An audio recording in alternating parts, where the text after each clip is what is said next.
Thank you so much. You're the first guest of our new, well, not completely new, revamped webinar series, Journey to the East, African Voices. And this webinar series is going to be a monthly webinar series. It's to give young people, young African professionals like yourself that have studied in China and generally in the East with a platform to share your experiences of, coming back or the decision to come back here to build your professional lives. So thank you for gracing us with your presence to kick off this webinar series. We're so excited to have you here and to delve into this conversation. My name is Pam. I'm here with my co-moderator, Florentine. The two of us are going to moderate this session and subsequently every other month for the guest we're going to have. So we're really excited to have you here and we're going to delve straight into the conversations. Okay. So my first question would be, you studied in China. Could you give us a bit of background on where you studied, and when you took that decision that you're going to come back to Ghana to build on your professional life? All right. Am I audible? You're very audible. Yeah. First, I think it's worth commending you guys for putting together such a platform, like you mentioned, for young Africans like me to be able to share our stories, stories about our journey to the East, stories about our journey to China. And I was saying earlier that I'm personally very, very excited to be on such platforms that give us Africans the opportunity to share our own story. I've always said that stories, or the Africa, China, Africa, Japan, Africa, US, Africa, whatever, relations, and its story that relates to Africans must be told by Africans, typically the Africa-China relations, for some time now, I think majority of the conversation has been led by either the West or some other people, but not us. So, I mean, what I'm trying to say is that I'm really excited to be on such platforms where we're able to share our own story. So I'm excited to be here. So my story to the East is actually in two folds. In fact, it can be shared into three folds. The first part was when I went to China for the first time as an exchange student from the University of Ghana for a 1-year immersion program that is to do with the language and the culture, because in the University of Ghana, back in the University of Ghana, during my undergrad, I studied Chinese. And so, yeah, I'm one of the people who actually went to study the language intentionally and not because I was supposed to do it as a part-time course or something. So yeah, during the 4-year period, I had a chance to go to China for my 1-year program. And then, yeah, it was a scholarship, the Confucius Institute scholarship. And then I went to the Shandong province, which happens to actually be the Confucius's hometown, So 1 year, it was really exciting. And then I came back to finish with my undergrad program in the University of Ghana, where I studied Chinese and political science. So there were 2 courses I studied there. So the second part was when, after my undergrad, after my national service, I got the opportunity again, was fortunate to win the Ministry of Commerce scholarship, MOFCOM, they call it, yeah, to go back for my master's program in international relations. And so I went to Beijing this time around to the China Foreign Affairs University, where I was there from 2019, and then COVID struck. And so I don't know if I could go straight into the other part of the question. I don't know if you want to take over. Yeah, please go ahead. Why did I come back, or what were the factors that made me come back? I was part of the group that actually didn't have an option because it was during COVID. So I entered China in 2019. The program was an intensive 1-year program by the China Foreign Affairs University. And then 2019, later part of 2019, December, COVID struck. So I'm actually, historically, I'm part of the people that experienced COVID firsthand. So if any of you wants to hear stories about how it started and what happened in China, I think I'll be one of the best people to consult and to hear my story. And that's why it's important that I'm here as well. So yeah, I had to come back after the program. In fact, so we did just one semester, and the remaining semester was indoors, was online, was virtual. It was really some excruciating, experience, But yeah, but then, given hindsight, honestly, Pam and Florentine and the rest of you here, if I had the option to study or to stay back, I still would have opted to come back to Ghana. I don't know if you like to ask me why. Yeah. Yeah. Okay. First of all, I want to go back to what you said before. I want to go back to what you said before about making that decision to go to China to study the language, that immersive class that you had. That's very interesting because you're proactively at that stage. You're quite young, deciding to go to China to study the language when it wasn't that popular to study it then. What was the perception like in Ghana? How receptive were Ghanaians of China, or like the perception of studying China or learning the language to trigger you into wanting to go study Mandarin in China? What was that factor that influenced you to do that? An interesting question, and I keep getting this question over and over again. So, why did I, first of all, and let me just put some time frame to it. That was in 2013 when I entered the University of Ghana. Why did I study Chinese in the University of Ghana? I think I wanted to study French. I wanted to study French and psychology and politics and all of that. But then the University of Ghana, for those who are familiar with this situation, those days, and I think even now, they have this habit of giving you what you don't want or what you didn't choose. So I was part of that group that the University of Ghana offered Chinese. And interestingly, I didn't oppose to that. I had a couple of friends who said, why Chinese? I mean, no. So they actually fought their way through to change their courses. In fact, I know about almost 90% of the folks I went into the University of Ghana with, who were close friends, ended up changing their courses because they thought there was no meaning. Why should they study Chinese? So yeah, generally that was the perception. I remember very well back in the University of Ghana, we were actually being laughed at by other courses. Hey, chin chon chin, in Ghana, that is normally how they say. You're studying chin chon chin. What are you doing with this course? Sometimes they even give examples and they're like, courses like Chinese, what would you do with it? And that the University of Ghana is wasting people's time and all of that. So I think back in 2013, the language wasn't that popular. People didn't really know why. But and if you ask me right now, why did I decide not to change my course? I can't explain. I just wanted to explore, new things, challenge myself. This is a new language. We've not heard anything like that apart from Journey to the East. Or is it Journey to the West? Huh? What's the name of? Well, your Journey to the West. Your platform is even confusing. It's a your platform yes. Yeah. So Journey to the West, apart from Journey to the West, where we had some few Chinese words here and there, you had no idea of what Mandarin was. So yeah, Pam, I decided to study because it was an opportunity for me to challenge myself. And give you hindsight, I would have chosen it over and over and over and over again, like 100 times. Yeah. Yeah. Was there another aspect of the question?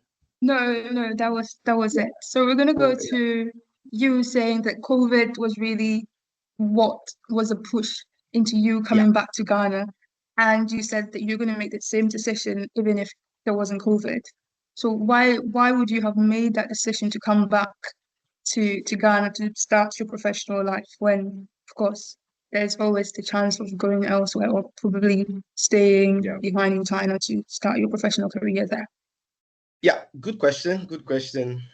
So yeah, I made that point that look, if I were given the opportunity back then to say, Sylvester, are you coming back to China or you want to stay in are you coming back to Ghana or you want to stay in China? I would have said I'll come back to Ghana. And there are about two reasons to that. One, and by the way, before I go into that, back then the opportunities to be employed back in China weren't as many as it is right now. In fact, I intentionally had to do some research to know what is happening with Africans who are studying in China. What are the opportunities there for them if they don't want to come back? And interestingly, it looks like now China is opened to all organizations and institutions and companies are open to absorbing African talents back in China. In fact, I have about 5 people who are supposed to come down this year, my juniors back in the University of Ghana, who have actually gotten opportunities with Chinese companies. So those opportunities are becoming common now. Now, so for me, 2 reasons. Number one, I believed at that time that all the opportunities are still in Africa, are still in Ghana. Is it about making impact? Is it about making money? Because remember, money is simply the exchange of value, and when there are problems and you solve them, it is well known that you hopefully will be able to make some cash. And so, yeah, is it about business? Is it about making impact? You know, I thought that Ghana is still that place, or Africa is still that place to come back to. Because I asked myself, why are the Chinese trooping into Africa? Why are they coming back? I mean, why are they coming to Africa? You know, a lot of them. So I was like, what exactly is in Africa that these people are coming, and why should I decide to be in China? So yeah, that's one of the reasons. The other reason is I believed strongly at that time that whatever I studied, Ghana or Africa needed it more than China needed it. So yeah, these 2 reasons, especially the first one, you know, where it has to do with opportunities are still here. Because up until now, anyone who is still in China right now is actually very, very fortunate. Because if you look at the supply chain, the global supply chain, majority of it is in China. You know, take about 10 companies in Ghana right now, and they have probably 70% of their supply chain coming from China.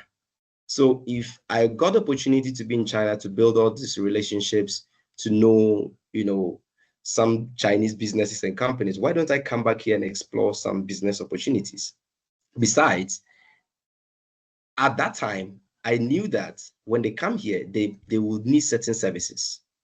You know, talk about procurement, talk about human resource, and I can delve into that later on in this conversation. So I had a whole master plan. I knew that I wasn't going to be in China. I needed to come back to Ghana because number one, the opportunities are here, the problems are here to be solved, the impacts can be made here. Number two, Ghana needed me more than China. In terms of what I went to study there, the international relations and the exposure to how the world works and how Ghana can actually relate with its strategic partners and all of that. So yeah, I don't know if it makes sense, but these are the 2 reasons why I decided to come back to Ghana. And yeah, it makes a lot of sense. Okay, so now you're done with your masters, you're in Ghana, you're trying to navigate the job market, right? How difficult was it for you as somebody that studied in China to find jobs on the job market in Ghana, and especially something that aligns with what you study? What's the job market like for somebody like you that studied in China?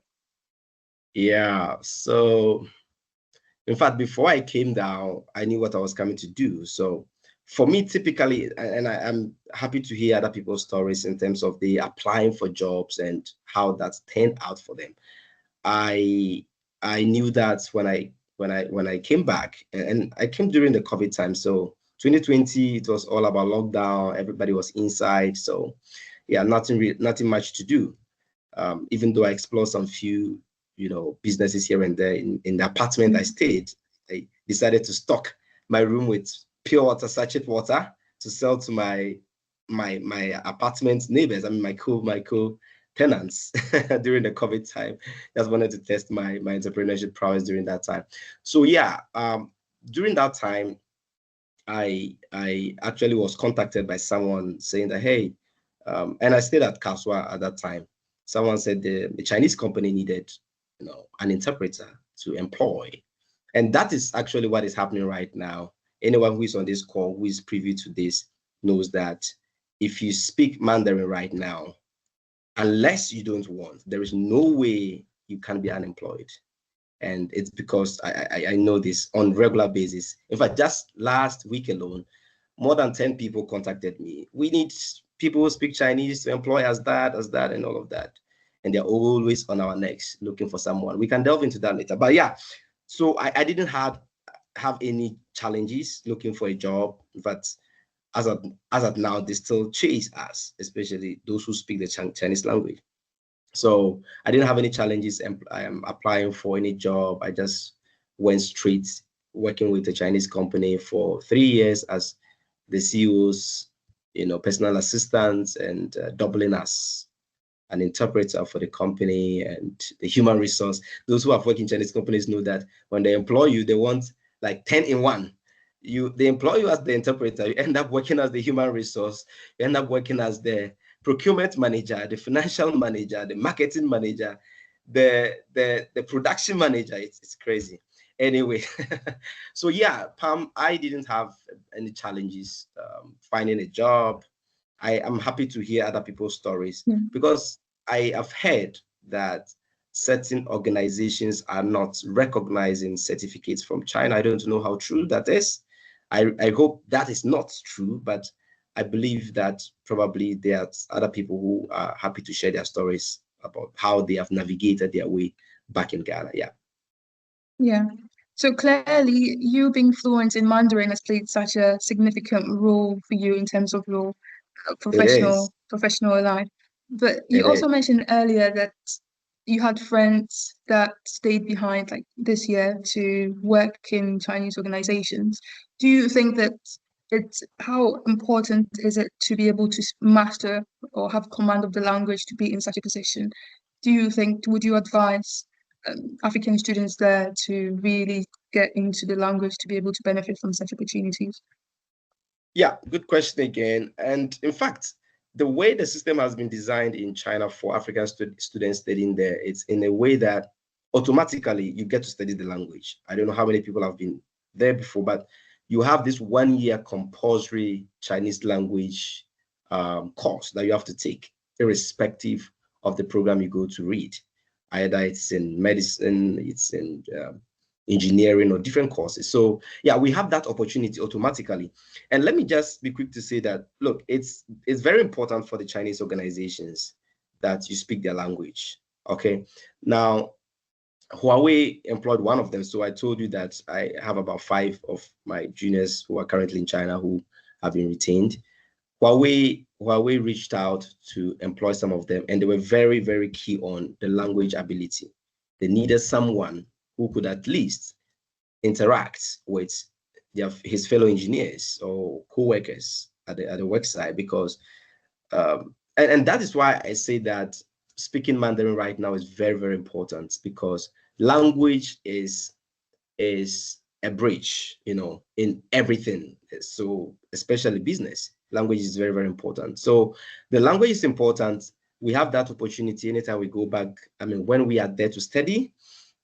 I don't know about Pam when you were there. I don't know if you took that course, but I believe that most Africans who have gone to study in China will have the opportunity to learn 1 year. However, beyond the 1 year, I would really suggest to Africans in China studying in the country to try as much as possible to master the language. Very, very important, especially because when they come back and they are going to look for any job opportunities, the Chinese companies would actually prefer to employ someone who can communicate easily with them. So I think it's increasingly becoming an important language, and I believe that folks should learn it. In fact, even if not for employment purposes, for business purposes, because your ability to speak Mandarin for me is your ability to interact with 1.4 billion people on this earth and beyond, because the 1.4 is actually like the non-speakers are there. So your ability to speak Chinese opens a vast and a lot of opportunities for you to explore business partnerships. Because just imagine wanting to work with a Chinese company as a partner and you spoke the language, you actually have an edge over someone who doesn't speak the language, because language is very powerful. So generally, either it is for employment or just for general life or for business, I think it's becoming increasingly important that Mandarin they studied, because it's even part of the 7 United Nations core languages. So yeah, if you can speak French, if you can speak Chinese, if you can speak Spanish, I think that's some good opportunity for folks out there. Yeah. Yeah, great. Yes. So you also said earlier on that you heard that there were certain companies that were not looking favorably on degrees attained from Chinese universities. So looking back at when you first visited China to study the language, right? And looking and like being here now, do you think that there's been a shift in perception of people in Ghana wanting to go study in China compared to back then? Do you think there's been an increase or there's been an interest in people wanting to go to China to study? I think the interest can be divided into two forms. So there are two categories of Africans who are looking to study in China.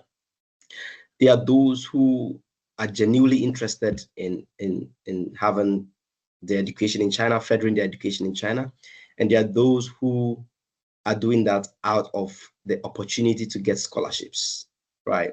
Because comparatively, China is more open to international students to get scholarships than it is right now in the West.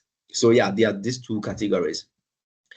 Either ways, I think Africa still wins because looking at the courses that most Africans and let's say Ghanaians go to study in China, it's more of the technical aspect, the engineering, and that is why it's unfortunate for me. I'm sure we'll delve into that. Unfortunate that we come back and nobody's really looking forward, or nobody's really very active in utilizing this talent that is studied back in China. So I think increasingly people are looking to study in China because there's opportunity for scholarships, and others are just looking to learn some more substantive stuff that can be used right now. Study engineering, study robotics, study different courses, and medicine as well. So I think the interest is increasing especially because there are scholarships. And hopefully we can get someone from the embassy to share with us what the figures are like. How many people are looking to enter China? How many of them are looking to get their visas to China and all? I think it's more increasingly. In fact, so the last time official figures were published about the number of students that were enrolled in Chinese universities from Africa, I think we had somewhere around 80,000, which means after some time, after this year, I believe there will be more than 100,000 students who have enrolled in various Chinese higher institutions, which for me is huge. I don't know what the figures look like in other parts of the world, but it's actually a testament to what I said earlier, that China is opened in terms of scholarships to more students, and I'm sure that is why the numbers are increasing. Yeah.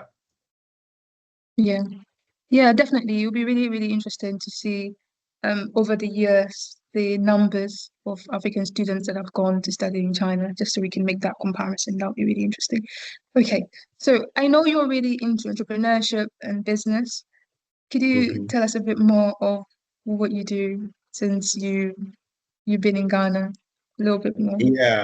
Yeah. So maybe not so that folks who don't think I'm too business minded. I have that other aspect of me that wants to really genuinely impact society, even if I'm not making money out of that.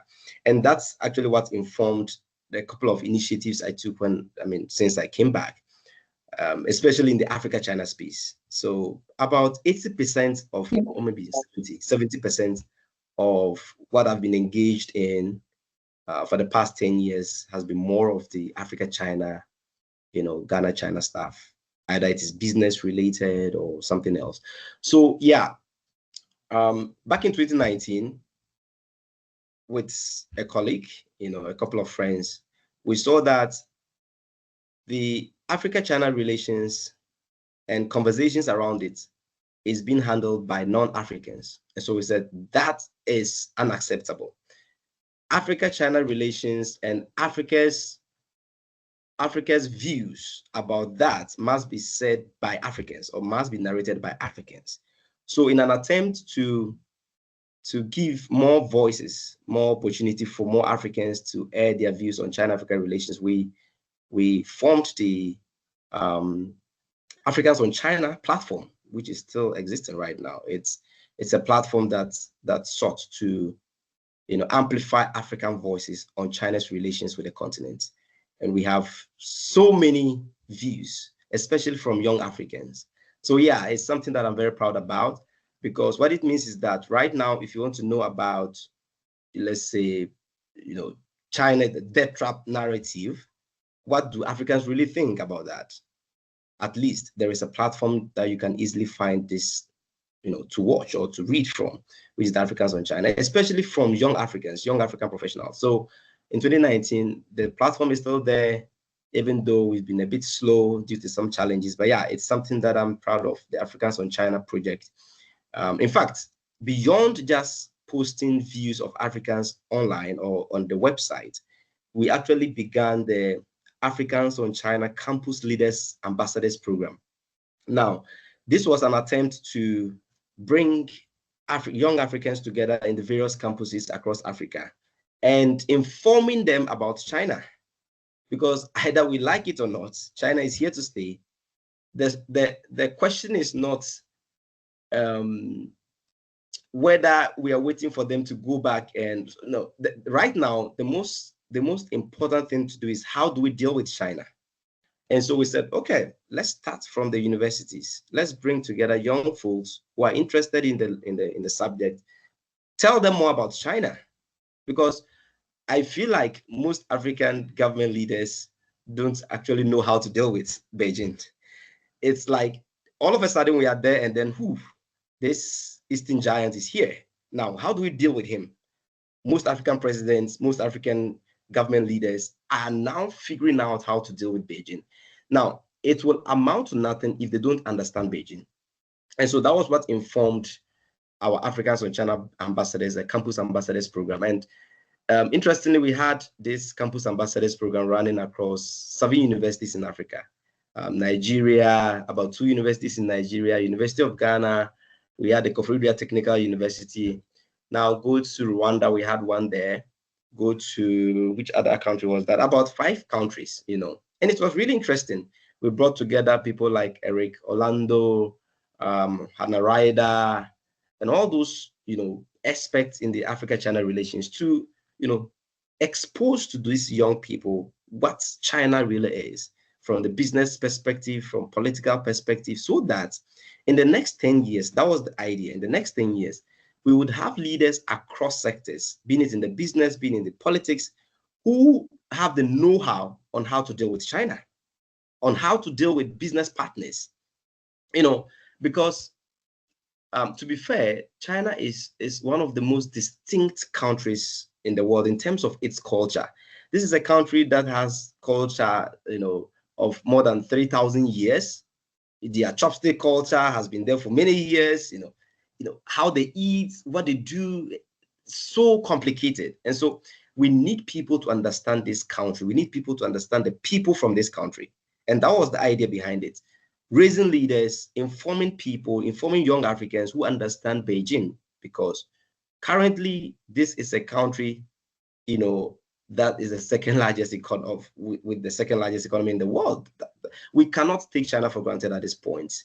I've always told people that if you want to know how big this country has become in Africa, just sample your house. Just go to your house, check the number of staff you have, and you will know how many of them are made in China, right? Basically, our lives, anyways. So yeah, Africans on China Campus program was important for us, and that's one of the things. So that's Africans on China. Apart from that, back in 2020, together with a couple of friends, we said, no, there is an increasing number of young Ghanaians, young Africans who speak Chinese. We need to come under one umbrella to be able to have one voice, which is, so I'm a Pan-Africanist, so most of these things are from that perspective. We need to have a united front, being it on the government level, so private sector and all. So we came together to form what is called the Chinese Speakers Association of Ghana. Now, I know there is the Chinese professionals, Florentine, what's the name again? The China trained yes. Ghanaian professionals. amazing platform. I know there is the China trained Ghanaian professionals. The difference here is, unlike the China trained Ghanaian professionals, which probably some people don't speak the language fluently, at the Chinese Speakers Association of Ghana, everyone speaks Chinese fluently. And so we needed to come together, especially because the Chinese demand for young Ghanaians or Ghanaians who speak Chinese was increasing.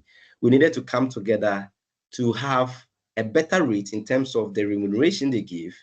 And let me just give you an example. When we started, the Chinese were paying somewhere around 1,500 Ghana cedis in a month, Monday to Saturday. The highest was like 2,000 Ghana cedis. We said, no, this was unacceptable. The cost of living is high. We went to study the language under very difficult situations. Some people went there not knowing whatever it was, so far away. And so we needed to have a fair share of whatever value we were creating in the companies. And as we speak now, for the Chinese Speakers Association, which is registered, it is registered, we don't accept anything less than 6,000 Ghana cedis as salary or monthly salary. And that is how far we've come with what we are able to do if we are united. And we are still fighting, because the idea is that, look, we are giving you guys so much value, you would have to compensate us equally. And not just fighting for better remuneration, we're also making sure that association members are more professional, because it's simply valid for money. Nobody will allow you to come and mess around and take 6,000 Ghana cedis at the end of the month. That's not being fair to these investors. So here too, we actually train them on interpretation. The last time we had a free webinar on interpretation, Chinese, English, Chinese interpretation. We had Ronnie Gao from who is based in Canada, a Chinese, a very big name when it comes to interpretation. To take our members through interpretation. So yeah, that is the Chinese Speakers Association of Ghana, Africans in China Chinese Speakers Association of Ghana. And currently I'm running, so these two can be said to be, let's say, not for profit, right? I'm not getting anything from that, per se. I'm also the director for core programs for organization called the Great Life Leadership Center. So again, together with a couple of friends, we've come together for the past 10 years. We've been running a not-for-profit leadership organization targeted at creating a network of, change-driven servant leaders who we hope should be able to change the narrative around leadership in Africa. So we are training leaders across different sectors, in business, in real estate, in politics, and different aspects of life. And that's it. So yeah, that is the non-profit aspect of me. Now let's come to the profit aspect of me. I also run a marketing and advertising company called 360 Ideas. I co-founded that some 2 years ago. And yeah, of course, as the name suggests, we are here to provide some of the best marketing and advertising solutions for businesses.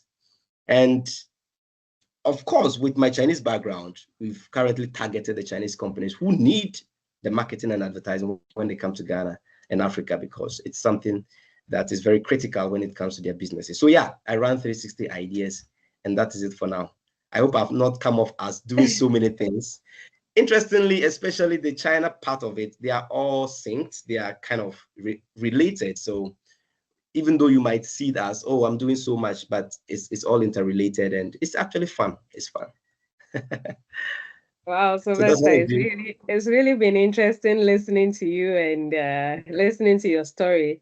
I'm sure that our guests are also really enjoying it, and there is so much content in what you have just shared with us. If we have to really delve into every aspect, I'm not sure we'll finish the day finishing all these stories. But one thing that is amazing from all that you have shared, before I even jump to what you currently just shared, from the beginning, I was just amazed to see that the difference in time between when you were studying Chinese on campus and when I went to China to study Chinese. the perception about Ghanaians on studying Chinese didn't really change much, even though the time was like 5 years of difference. I mean, it's quite interesting to know that we haven't really changed much in our perception. It will be interesting to find out what people think today about what studying Chinese really means. And I think these are some of the interesting conversations we want people to hear, and we want Yeah. parents also to hear, to see what the world can offer their children, and what organizations can also hear these stories and see how important studying in China, in other countries in the East, really brings to career paths. So thank you really for sharing. From what you just shared, I can tell that you are an entrepreneur, and that's really fantastic. And I love it. Love it. And It's I a love very that. boring journey, but I love it. Yeah. And I love that you're also a Pan-Africanist. So you've always looked at what you're doing in light of how it will be beneficial for Africa. One of the things that you said that I want to pick on is that we need to learn how to deal with China. And I think it's one of the conversations that as a nation we have to look at. So what would you say to the government or to the nation, the policymakers? How do you want them to interact with professionals that have come back from China? How would you want them to include them or interact with them as far as making policies for the country is concerned? Yes, Pam. Sorry, Florentine. Great pick on what I've said, and it's interesting to know that again, back when you were on campus, the perception has been like this. So maybe we should run a poll to see whether more people are. And by the way, the Confucius Institute is all over, pushing so much into the music schools now. Even international schools are now studying Chinese. That's quite interesting. But yeah, back to what the government should do with us who have studied in China a lot. And it's one of the things I always cry about, knowing very well that for so many years now, that China has opened its doors to African students to come study different courses, in engineering, in different courses. Our governments haven't realized that this is an opportunity. And in fact, that is not to say people who have studied in the West years ago are not important. And I believe automatically they've been integrated into the system. And so speaking specifically about China is important because this is a new superpower here, and it's important for us to know how to deal with them. I think our governments must really engage us to understand who China is. Because it's one thing hearing about a country and another going there to experience the country, right? You can read as much as you want about China. Once you get there, you are likely to pick some more stuff. And so for those of us who have been in China, I think the government must engage us to really understand this country.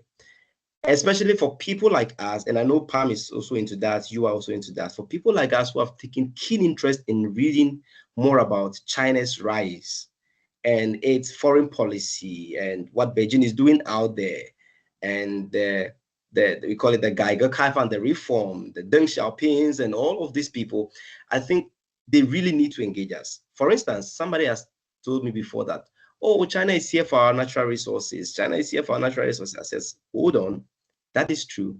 But are you aware that China is in Africa, in my view, for 4 reasons? He was shocked. I said, 4. And let me make you happy. One of it is, especially, of course, for your natural resource, perspective. That is true. But beyond that, China is in Africa for diplomatic reasons. Beijing wants to cut the about 53 to 54 African governments in the United Nations interactions. Very, very key. People don't know this, especially when it comes to the Taiwan question and the South China Sea and all these things. because we are still in a rule-based world where, countries must go by the rules, Beijing will still want to cut support from as many countries as possible, right? In fact, to the extent that recently, China said it is opening its markets to all African countries, duty-free, tax-free, and all of that, excluding Eswatini. And people were shocked. That's the former Swaziland, right? Why? Because Eswatini still recognizes Taiwan as a country. And those are some of the dynamics, right? So yeah, diplomatically, China is active in Ghana or Africa. Secondly, for business purposes, currently, China's economy is not too good. Businesses are folding up. It's tough in China. And I've heard this from different people. Now, when it happens that way, businesses must come out. We call it the going out policy, which was established years back. So like they call it in Chinese. So years ago, Beijing said the businesses in China must go out and compete with other businesses out there. So currently, it's becoming more important for businesses to survive out of China. And where do they go? Africa's 1.4 billion market is a very suitable market for Chinese companies. Now, China must continue to have such good relationship with African countries so that the market becomes welcoming to the Chinese businesses. Very important. Just imagine, say, the China-Ghana relationship is not good. A lot of Chinese companies will leave. In fact, they will not even see this as a destination for investments. The reason why we haven't more Chinese companies coming in is because Ghana currently has a very good relationship with Beijing. So yeah, that's the second reason, for business purposes. The other reason is security, which is closely linked with the business. Now, we've heard, some of us have heard that China now has a base in Djibouti, a military base in Djibouti, and is exploring other ones and all of that. Strategically, China must do this for the businesses that are on the continent. Because imagine there is a war, in multiple parts of Africa. God forbid, we don't want that. Beijing must have a way of taking its citizens back to China within hours. And so you will see the One Belt, One Road and all of that. It's all strategic. And honestly, people say, oh, especially the Chinese, they say, oh, it's for win-win and we are here to help Africa. No, that is not it. Beijing has its own interest. That is the fact of the matter. There is no free lunch anywhere, right? So, Florentine, I've not moved away from your question. I'm still telling you what African leaders can do with us. Yeah. And that's just one aspect, to learn from us, right? So in business, for business purposes, for diplomatic purposes, for security purposes, and for cultural purposes, the last one, Beijing, okay, so the cultural one is tied to politics. So culturally and politically, China wants to push into the world. Why? Politically, China wants the rest of the world to know that apart from the political system that the West operates, there is another system that works. So it's like getting a buy-in for what they are doing, right? So the Communist Party has been there for a while. People say it's not good, but China is saying, look, this is another system. You can copy from us, you can learn from us, and all of that. Culturally, Beijing wants to make sure that, and that is what is happening right now. The Chinese language is becoming popular. Years ago, they started it. It's strategic. If you can understand me, we can do business. If you can understand me, I can speak to you and influence you and tell you more about what I'm doing. So yeah, they can learn from us. Apart from that, African government should find a way to utilize the talents that come back. I don't know what you studied in China, Florentine. I don't know what others studied, but I believe that these are very, very important courses that our country needs, Ghana needs. So is it possible for the Ministry of Foreign Affairs with other ministries to come up with a policy, even if not a policy, internally, they should just say that, look, we want to harness the potential of these Chinese trained Ghanaians. Why don't we give them a slot? So the Ministry of Trade says that, how many of you studied about trade and international trade and all of that? We need you to come on board. The Ministry of Trade should be able to do that. 5. And that is not seen as over the other countries. It's simply saying that China has done well. All of us will agree that economically. How did they do it? It's some of these things. What we studied in China is important. So we need to apply it here as well. So yeah, Florentine, I hope we can come together honestly and probably petition. I don't know how that will be. To say that, Yeah. look, we want to contribute our quota towards the socioeconomic development of our country. We have gone to learn so much. We have seen so much. We have experienced so much about this country that is making waves now. And we are ready to contribute. What I've just told you right now about why China is in Africa, I believe the Ministry of Foreign Affairs needs it. I believe that the presidency needs it, because when you're dealing with this country, you need to know why they are here. How exactly do they operate anyways? So these are some of the two things I believe they can learn from us, our knowledge of the country, like Pam and you and other people, and then also the skills, the technical abilities that we've studied from China. Yeah. Wow. Well, I think you have answered my question very well, because if our governments really look out for people like you, they would know the reasons why China is in our countries, and that would inform some of the decisions that we are taking. And it's very important and very strategic. And for professionals like you who have studied in China, you are able to tell the mentality of the people. You're able to share the reasons behind the choices and the decisions and the policies that the people make. So those are very good points that you have shared. And you listed 4 things. And the last one was going to be my next question. But we're running out of time. So I'm going to put about 3 questions together to That's see how fine. you can wrap it up for us. The first one is culture. I think in your earlier submissions, you spoke about how China is very distinct in its culture. And I testify to that China is very intentional in teaching international students about their culture when it comes to food, when it comes to family relations, when it comes to how to receive visitors, when it comes to their tea culture, when it comes to all those things. And so I want us to talk about, why do you think China is doing that? Are they trying to influence our original culture, or what is the understanding behind it? That is the first part of the question. The second is, with why China is in Africa, what opportunities or what challenges then does it pose to the locals in the country? For example, I went to Inchi a couple of months ago, and I was so stunned that at the entry of the township, there is a huge signage into Chinatown, and I was both disappointed and happy, but it's a mixed feeling. So, what opportunities and challenges does it pose for locals with the influx of China into the countries? And then, what would be your advice to both business people and also students who are currently in this area? So, these are 3 questions. I don't know how you're going to do it, but I would love that you speak a bit about all in just Yeah. a few minutes that we have left. That's fine. Let me do it in some few minutes, and probably if some people have questions and other things, they can do that. So yeah, quickly, China is really pushing culturally. Confucius Institute, the singing. I've actually sung Chinese songs before. I've performed them and all of that. Look, I think that Beijing just wants the rest of the world to be able to blend with them, right?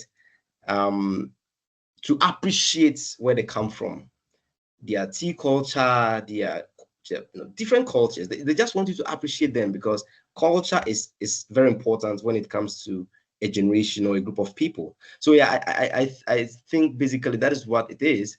China just wants the rest of the world to accept it, to know where they come from. To say that, look, we've protected this culture for the past 3,000 years. Our tea culture is this amount of years. Our Tai Chi culture, right? And some of them, they actually think it's beneficial for the rest of the world. For instance, when it comes to Tai Chi, it has this very medical significance. When you do it every day, every week, there is a way that it improves your health, right? So these are some of the things. In one breath, they see that, look, some of these cultures, the people need it. in another breath, they believe that the rest of the world needs to appreciate where they are coming from. Now, quickly on what we should do, they are already here. And it's amazing. I don't know how many of you have been to Ifenya, the Bright International Free Zones. Yeah. Oh my goodness. I live there, so I know it. Okay. These are hundreds of Chinese companies that are springing up in a specific place. They are into refrigerators, they are into JCs, they are into electric cars, they're into almost everything. The last time I saw a video of how many workers are there and they are working and and all of that. If you go to the Lekki International Free Zones, it's even worse, or maybe it's more. Let me not say worse. In Nigeria, it's a lot of Chinese companies operating. And someone told me that they are going to come in drones. Millions of them are continuously going to come here because the opportunities are here. You remember when I made my first submission and said I needed to come back because I knew the opportunities? That's basically it. They will not come here if the opportunities are not here. Our basic necessities of life have not still been resolved. Food, water, clothing, transportation. These are still issues we are facing with, and the Chinese are seeing it as an opportunity. What do we do with them? Strategically, we need to work with these people. And I've told the association members that we need to move from working for them to working with them. We need to move from working 8 to 5 to being their supply chain. Now, remember, when they come here, even though unfortunately most of them still import most of their raw materials, but it will get to a time that they might need certain things locally. And where did they get them from? The various Chinese supermarkets that are operating, where are they getting their onions from? Unfortunately, they have set up greenhouses and they are getting the stuff from their own people. That is unacceptable. It shouldn't be so, right? We should be able to plug into the supply chain and be the suppliers of some things to the Chinese people. Let's partner with them. Joint ventures. We should partner with them to embark on road infrastructure, on different things. I think there's a lot we can do with the Chinese. And I hope that your platform and Pam's platform, the Africa-China Center for something, the name is a bit long, sorry. This is what we should be doing, Pam, honestly. We should be able to put together programs that will inform Africans and Ghanaians on how to work with the Chinese. Where are the opportunities? I am doing that in my own corner. But I think if we come together, we should be able to do it on a large scale. There is a lot we can do with the Chinese. Personally, I'm coming up with, in fact, it's been an operation, a human resource company. Not just only a human resource, but it's like everything in one. Because the services they need when they come here looks like we are not taking advantage. It shouldn't be said that the Chinese will come here and they will end up, spending days in Chinese hotels, I'm not being racist here, but I just feel like there are so many people and we should be able to share the profits. The Tank Palace hotels shouldn't be the only one hosting Chinese folks when they come down. There should be other, so there's a lot we can do, Florentine. There's a lot we can do. And I think hopefully we should get the opportunity to talk more about some of this. There's a lot we can do. Learn from them. How are they making things work? We should be intentional. The folks in the Ifenya International Free Zones, I'm coming for them. They need to intentionally learn about how the Chinese are doing their things. They need to learn technically. They need to learn the Chinese working culture, the positive stuff, not the smoking. They need to learn how the Chinese are getting things done. We need to have a way to go around it. All right. Can you give some advice to some students who are considering Chinese? And then I would ask you one last question, and then we'll open it up. Who are considering Chinese as a language, right? Yeah. I think again, it's increasingly becoming an important language in the world. Your ability to speak Chinese gives you an opportunity to engage with more than 1.4 billion people on this earth. That is huge. What it means is that you can engage them for business, you can engage them for anything. That is huge. It opens that door to you, right? Your ability to speak Chinese, in terms of employment, I said it again, I said it before. If you can speak Chinese right now in Ghana, there's no way you can be unemployed. Let me hold you on that. You said Yes. if you can speak Chinese, and so that would be one of the last thing I wanted to say. We've been talking about China, we've been talking about your experiences, we've talked about business, we've talked about the job market, but how would I believe that ni hui sure han yu? So ni nombo nangan wo men sure idi han yu ma. So I'm asking Sylvester to speak some Chinese so that we would be certain that he actually is a professional in Chinese. Well, 大家好，希望今天的会议有用，希望今天所有谈的内容对你们有所帮助，给你们打开了一种想法，然后呢，希望我们以后会继续谈关于中非关系、中加关系，因为中国在加纳是一种非常可以说是好的事情，但是如果我们不积极去发现怎么去面对，那可能就是一个坏的事情。So basically to say that, yeah, I hope that the conversations that we've had here are beneficial to all of us, and I hope we can continue to have this conversation because the presence of China in Ghana can be a good thing depending on how we approach it. It could equally be a bad thing if we don't approach it well. So yeah, basically that's what I said. And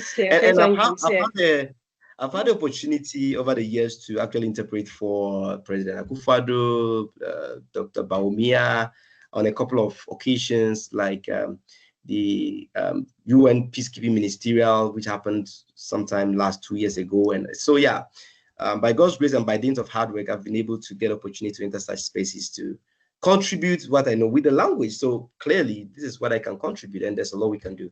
Florentine, that's away. Thank you so much, Sylvester. It's been amazing having this conversation with you. I think we would open it up for a couple of questions. We have 10 minutes and we want to wrap it up by 1:15. So if you are you've been joining us, you've been listening in on the conversation, it's been fantastic. So any questions from anyone, you can kindly raise your hand and we'll give you the platform to ask the question. Thank you, Sylvester. Yes, welcome. Any questions? Anyone with any? Okay, I think Samuel's hand is up. All right, Samuel, can you unmute? Let me give you the chance to speak up. Well, this one, I think it's a question and a contribution. Okay. I think most people, most Africans, especially Ghanaians, we have the notion that people of color, some say people with light skin or white people, brown people are superior to us. So sometimes we give them more opportunities, we give them better things than we are going for them. Because one day that I saw Chinese people fishing in one river beside me. It's a stream rather. The community has a taboo that no one should fish in it. But there were these Chinese people fishing in it and no one was stopping them. But the other day I saw some small boys fishing in it and certain grown up just told them that they should leave. Why is that? Is it that we are thinking they are more superior to us or we are afraid of them? I think that is cornering us to explore more. Because when a white person comes, we give him every respect we can give him. But when it's a black man, we see him to be an enemy or something like that. So I think that notion should be washed away from our brains so that we can explore more for ourselves. Thank you so much, Samuel. Yeah, absolutely. I agree. Absolutely. And I believe it's lack of principle. We should be driven by principles. So like this river scenario you gave, why didn't the elderly person allow the small boys to fish? It should be the same reason why the Chinese shouldn't fish there, So yeah, these things border a lot on principles. So yeah, hopefully we can all resolve and get a better society. Okay, we have Samuel. Okay. Yes, thank you. I think one of my colleagues, Simon Unia, has his hand up. I call him Prof. It's very nice to have you online. Please, can you ask your questions?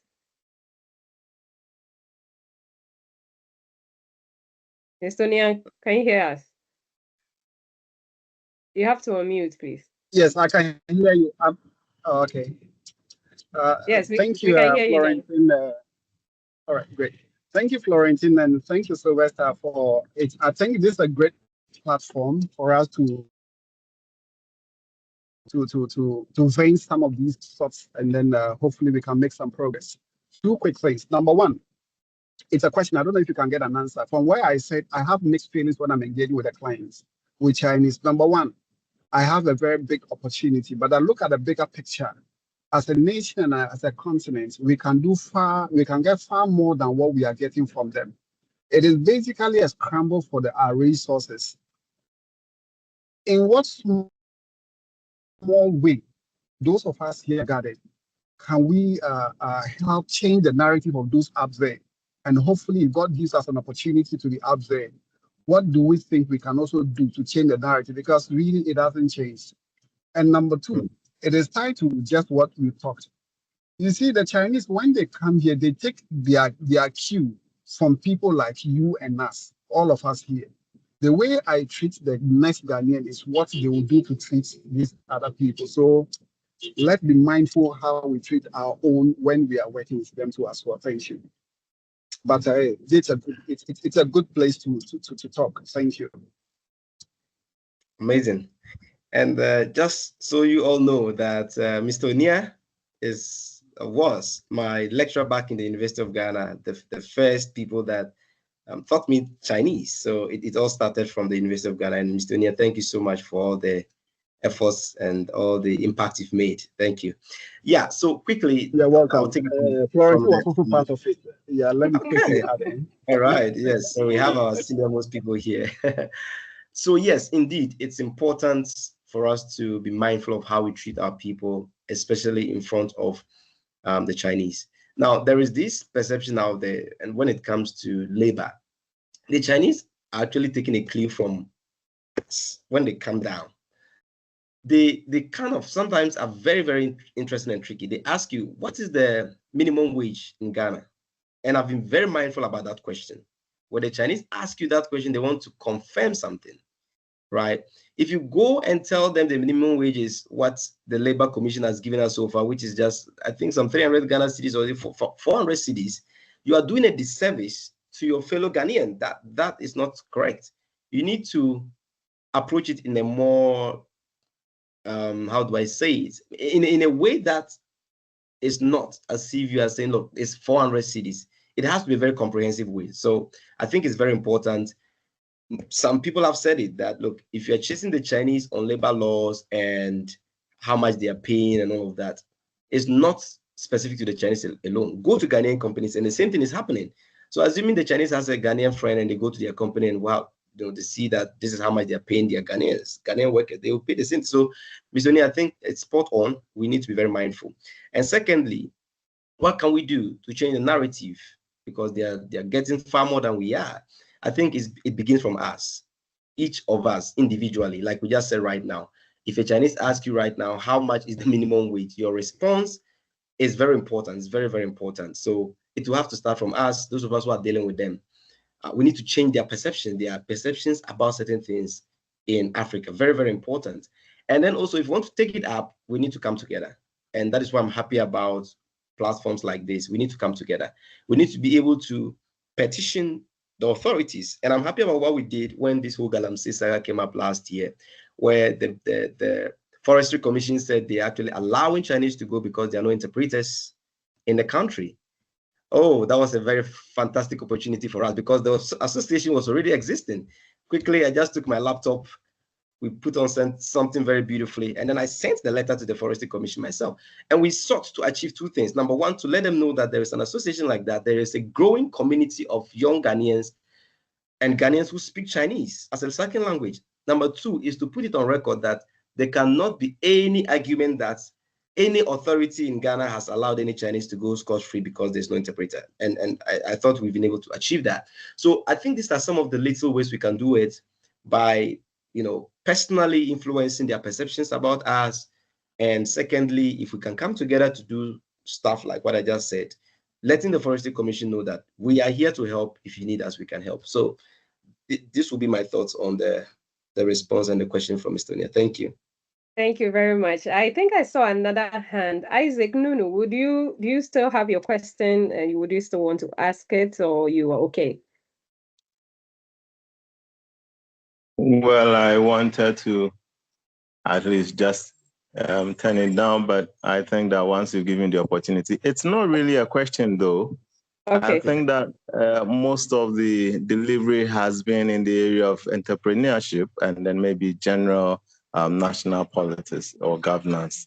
But I remember I also studied in China. Unfortunately, I didn't have the opportunity to study the language like maybe some of you might have had. Yeah. Unfortunately, my course was taught in English all throughout. And one semester Chinese was not enough for me to do anything. But at least we are also back. But what I noticed, particularly in academia, just like we all had the kind of misconception that we had before we went to China, even back here with your certificates, and so beyond corporate field, in academia, sometimes they feel like, well, if you came back with a certificate from China, what can you do, particularly from the PhD level? And I remember my interview time that people call him the Chinese man. No one will study in America, they'll become the American man or the London man or something. But then interestingly, upon engagement, I could see the surprise and since that time, when they called the Chinese, they were more like, how could you come from China and perform like this? And even today, we still have that there. And so I am only saying that we should be encouraged ourselves, we should be confident in your. China has a lot to offer. It depends on you yourself. If you go and you allow yourself to be trained, you will come back not as a society, but someone who has acquired something and is ready to impact, just like Florin and then Sylvester are doing. It's the same thing. So those of us who also go for the higher degrees, when we come back, if you can't go into any entrepreneurship and you are going into academia, you should have the confidence, the boldness to enter and be able to indeed contribute your quota to that environment. That is my little submission that I want to just to encourage all those who go there to study. Allow yourself to be trained. And when you come, you will actually be able to prove that you've also really, really studied. I don't want to go into so much, but I've met people like Barry Buzan. They are the gurus in my area, international relations. Barry Buzan, George Little, Amitav Achaya, and the like, Joseph Nye and co were all part of my visiting scholars in my school. And I can say on authority, and Pamela knows me because we met at, I've forgotten that at the ASL, the ASL meeting that we had in Accra. And I don't think that I'll meet anyone, whether from a Harvard or any university, and I'll say, because you are coming from this place, I'm coming from China, I'm the little one here in my field. No. So it all depends on you. Let's keep encouraging one another and then impact our society. Thank you. Thank you so much, Isaac. That was really spot on. And I think that though today's conversation was geared towards entrepreneurship and more of policies in the political and government sector, I think we've had other conversations that has really focused on academia in the past. So some of our old series, you can listen to them, and that's the beauty of the Journey to the East series, for us to have different perspective and of the people who have studied in the East. So thank you, Isaac. We really appreciate it, and I want to say thank you, Sylvester, for the time that you have spent with us. I will hand over to Pamela to close us up. Thank you. Thank you, Florentine. That was really well done. Thank you. Thank you, Sylvester, for joining us. Like I said, you're the very first guest in our series. This conversation was very productive, was very insightful.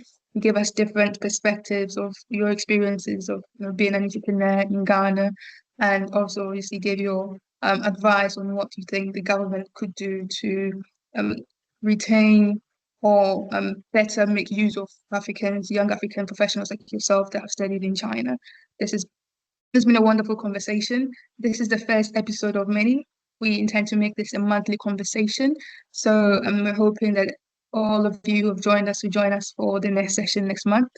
Like you also mentioned earlier about, organizations in Ghana in the Africa-China space coming together and not working in silos. And I think that is really, really, really important. We're always open to working with other organizations within the Africa-China space to better position Ghana and ultimately like the continent in its relations with China, where I think it's really important that there's really strength in unity, and it's a very good statement that you made that we should come together instead of working in silos. Before we sign off, I want to ask you, whom would you want to see next on our series? You know, because this is a conversation with young professionals like yourself. It could be somebody who studied in China, it could be somebody who just generally studied in East Asia. Who would you recommend, or whom would you want us to have a conversation with? I think there are a couple of people. I know I'm putting you on the spot there.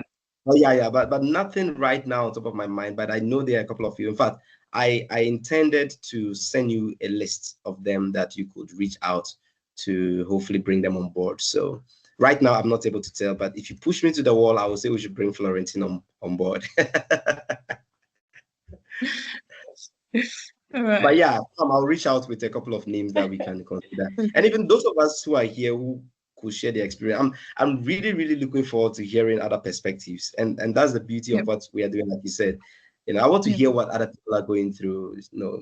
My brother just mentioned that when he came during his interview, somebody doubted his ability to, his PhD, and that's quite kind of interesting, So yeah, let's see. But I'll send you a list. Yeah, thanks so much. And it's really great to be here. Yeah, thank you. Thank you. I will definitely have our co-moderator on the hot seat one of these days. So she also shares her China experience. Yeah. Let's do that. All right. Thank you all so much. Join us on our next episode next month. Thank you. Yeah, looking forward to meeting folks in person, hopefully in the future. I've met a couple here, so yeah. All right. Definitely. Have a great weekend. All right. Thank you. Thank you, everyone. Bye, everybody. Thank you. Bye. Bye.